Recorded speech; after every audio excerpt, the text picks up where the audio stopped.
Hello, this is a part of the lecture I had delivered at CAD Center Pune in their annual get together.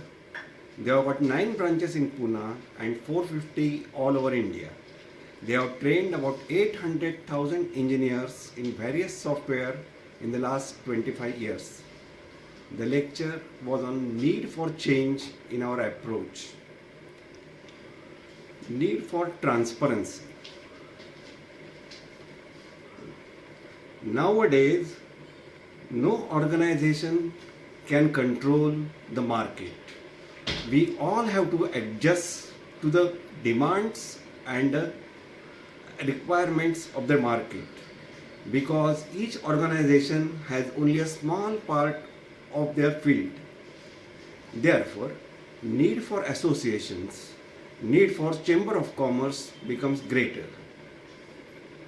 Only these associations or the chambers of commerce can have some dictating power, or at least power to have some negotiating powers. But if you want an association to be effectively representing you, you have to share your problems, your weaknesses, the threats you are facing, and the opportunities you are expecting, your strengths with the organization. Very obviously, your competitors are also necessarily members of the same association, and therefore your competitors know a great deal about you. Not only this, the association on its own dictates codes of conduct and need for sharing information further than what they publish within the organization. And if the competitors knows a great deal about you, it can be to your advantage. Consider you are not a member of Pune Builders Association. Do you think a potential customer will prefer to walk into your office or to a PBA member's office? Even if he comes to your office, he will have hundreds of doubts about your working. He may not express all of them, but he will not part with his hard-earned money until his doubts are solved. And almost always he will expect you to give him a per unit cost which is much less than what a PBA member can get. And therefore, being a member of PBA has great advantages for you. Sharing your information, sharing how you work and accepting a code of conduct is to your advantage. Need for secrecy. Now whatever I am going to say is in direct contradiction to what I said just now. Pappu Panwala or Mankar Dosa or Kalyan Bhed are offering products that at least another 1,000 vendors are offering in Pune. And nevertheless, you and me and thousands like us prefer to go to these shops, these vendors, and not to their competitors. Why? Most certainly, these people know something additional to their competitors, for which you and me, the final customer, is willing to pay a little more price. These organizations gain with this differential advantage in 2 ways. One is they are able to charge a little extra for per unit price. Therefore, their marginal profit per unit is slightly higher. Plus, many thousands of us walk into these shops, whereas very few go to their competitors. And therefore, these organizations are able to distribute their fixed cost over a large number of customers. Again, their per unit profit is likely to rise. And therefore, advantage of differential knowledge for which the customer is willing to pay is of great significance.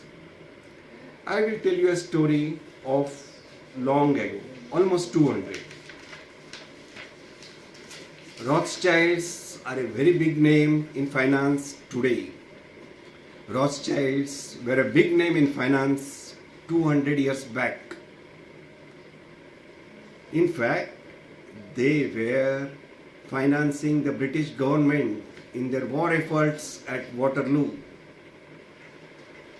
In addition, to protect their interests, Rothschilds had developed a very good spy network, and it was known to all their competitors.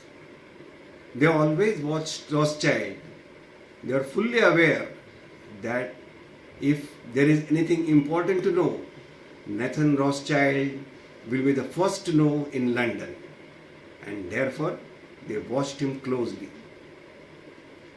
At the Battle of Waterloo, Rothschild had his spy network, and it worked perfectly.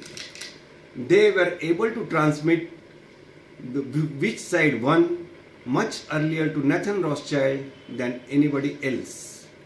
Therefore, for a brief period of time, Nathan Rothschild was the only one in London who knew the result of the battle. He used this information very judiciously. He was a stockbroker. Early in the morning, very discreetly, taking maximum precautions, he started selling in small denominations. But people were not fools. The competitors were watching him, and very soon they realized that Nathan Rothschild is selling. And if anyone knows what happened at Battle of Waterloo, it is Nathan Rothschild. They put two and two together, and they also started selling. Very soon they started selling in big numbers. Then Rothschild also started selling in big numbers.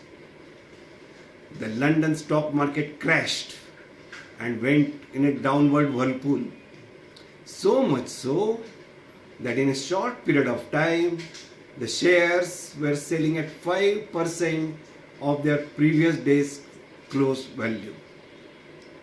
And at that point of time, before his competitors could realize it, Nathan Rothschild started buying anything and everything that was on offer.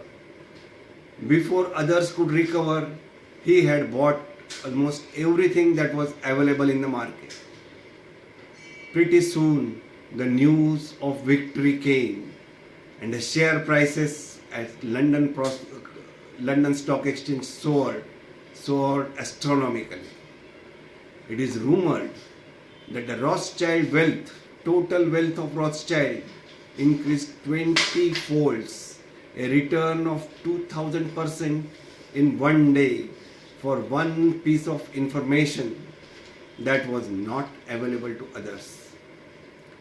But whatever was possible 200 years ago is not possible now, isn't it? We are in a world of information overload. Information flows instantly all over the world. Or is it? Just watch the Indian Stock Exchange. In the last 4 months, the Indian Stock Exchange has gone up by 20% in 4 months. As the prices rose, small investor like me, at a small profit, sold very happily. But the big sharks knew what was happening and what was going to happen, and they hoarded. They bought and bought and bought. And today the share market is going up and up.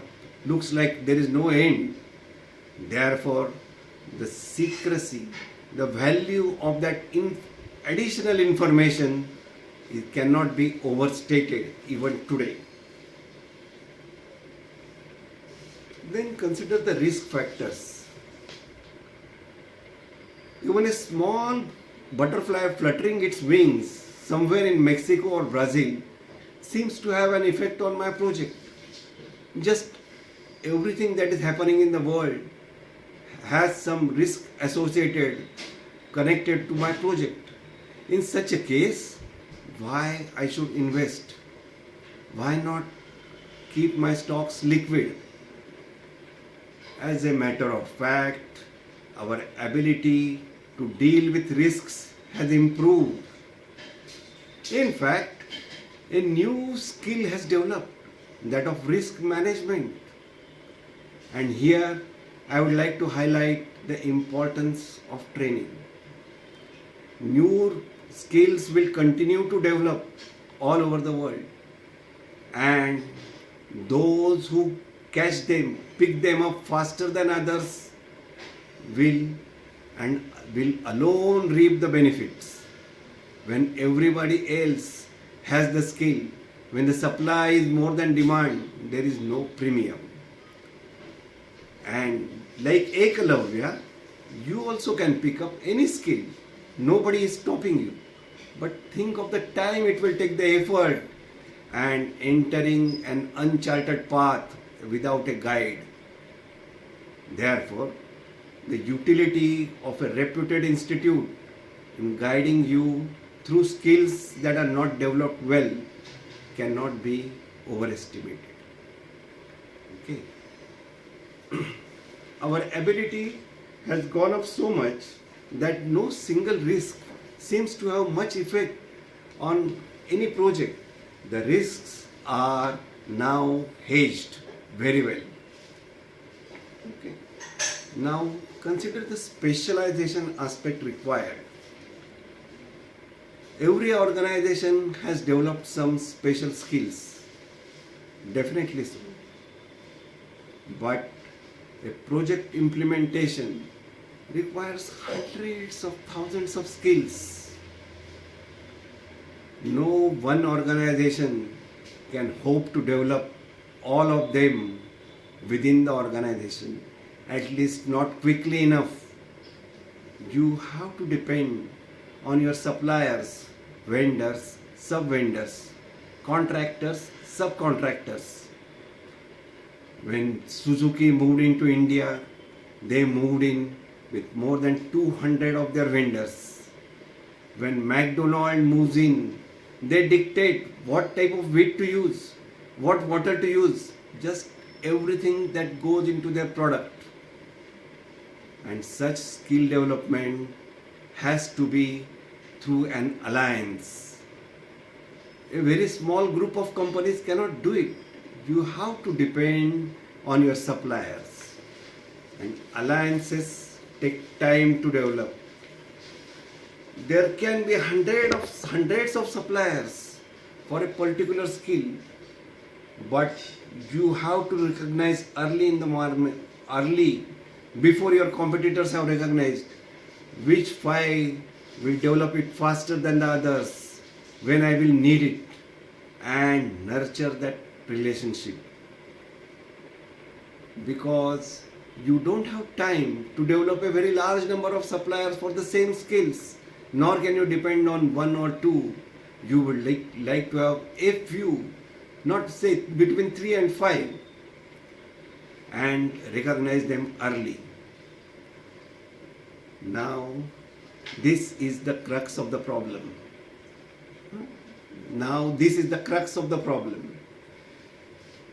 We all develop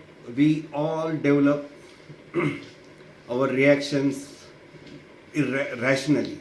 We take our time. We decide with a cool head over a period of time. That is very correct. We are all very logical people. But do we always have the time to react? In a given day, you are reacting in hundreds of ways, through your emails, through video conferences, through meetings, and whatnot, social networks. And these small reactions will add up over a period of time. For any given event, the moment you start reacting, there is a small time gap in between the two. In that time gap, you decide how you are going to react. You may smile, you may laugh, or you may be angry, or you may just ignore it. So many ways. But remember, this reaction is very largely emotional. Sandeep Patil had said that all shots are played in the mind first, and it helped him. His attitude of reacting 300 times a day to the fastest bowling combination of the day helped him stand up between his teammates, and not only teammates, possibly he was the best batsman for that moment of time in Australia. Definitely. Similarly, you consider Boris Becker. Of course, there are hundreds of tennis players we know, but when reacting sharply, you and me will remember Boris Becker or almost anybody else. That too, after 20 or 30 years of their peak performances, after they have retired. Why so? What was the distinguishing factor? It is definite that they were born with certain gifts, but it also took years and years of hard work and training in a very distinct way to a small skill developed to a super speciality. And you and me and our organizations will have to develop such specializations.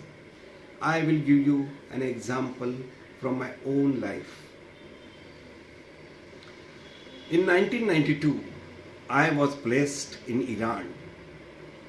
For the first time when I reached the site, my camp, I was very late in the night, and except the camp boss, I did not meet anybody.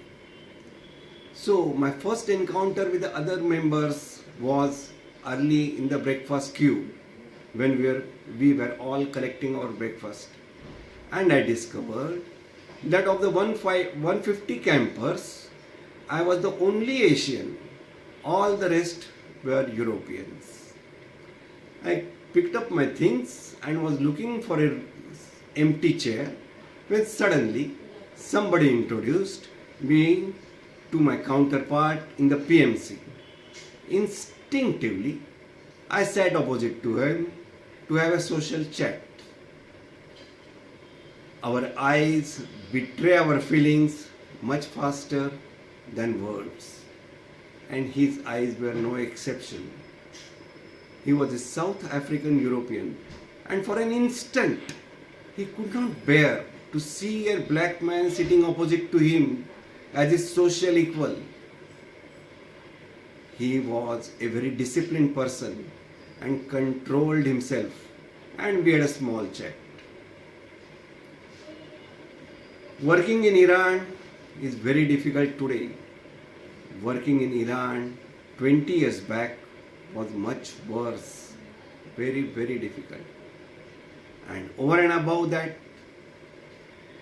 we were all paid on reimbursable basis on the timesheet we filled and not the output we gave. And since there were so many obstacles, the output was nowhere what the PMC expected. And so, in every weekly meeting and every monthly meeting, my counterpart and myself had very many arguments, a very good fight. I worked like that for about a year and then returned to India. After that, I worked in India for about 3 years. And after that, I got an offer from an Abu Dhabi company in UAE. So I joined them. To my utmost surprise, the person who had selected me and the person who was my immediate boss was none other than the South African I had met in Iran. When I first met him, he was about 60. When I second time met him in UAE, he was definitely well past 60.